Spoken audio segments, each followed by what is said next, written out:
The Times has been a really interesting project for me. You know, it's something I've been doing since 2005. I love the fact that I become another editor in that process. You know, something like The Times, supposedly a good or responsible, quote unquote, newspaper, is a completely subjective accounting of the world, right? They have made decisions on what to spotlight and what to ignore. And sometimes they do really terrible, they've made huge, horrible errors, and I get really mad at them, you know? And so I have this love-hate relationship with The Times. Like, I think mostly they're trying, but then they fuck up every now and again, like they run up to the war of Iraq. So part of me has a lot of fun talking back to The Times, but I also love being part of the editorial, like being another voice of subjectivity in this paper. It was a picture of Bernie Ebbers being perp-walked after being found guilty of a WorldCom scandal, $10 billion fraud. And he was being perp-walked with his wife out of the courthouse. He had just been found guilty, and he had this completely stricken look on his face. And I was just really compelled by that photograph. I remember just carrying it around all day and looking at it, and I was really discombobulated by it because, well, first was a historical relationship. It really reminded me of Masaccio's expulsion of Adam and Eve from the Garden of Eden, you know, and he's clutching his wife's hands. They're both in distress, and they're being driven out of their sort of financial Eden by the camera-wielding paparazzi of the media, right? In a funny way, I just sort of related it to like this Old Testament story that was really the basis of our kind of obsession with utopia, this idea of Eden, right, and our separation from the garden, you know. So he's being separated from the garden, he's freaking out. I guess, you know, the fact about the Bernie Ebbers thing was that it was the sort of first shot of it was the first shot in the coming financial crisis.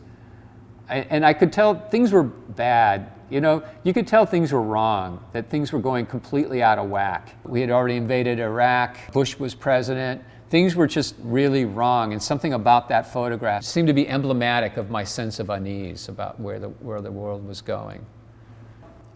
The political side of my work is complicated to talk about because, you know, I'm obviously, you know, I'm a pretty left of the Democratic Party, you know, although I'm pragmatic and vote Democratic, you know, if it's about winning against Republicans. And I guess my political ideology informs my work from time to time, right? But I don't really think that, that these New York Times works have the ability to affect any meaningful political change.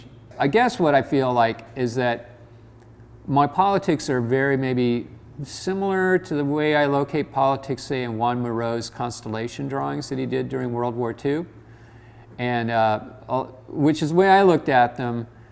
They're these really cosmic, beautiful, you know, pictures that were done at the height of the Nazi atrocities. And he's running around through Southern Europe, painting these beautiful things.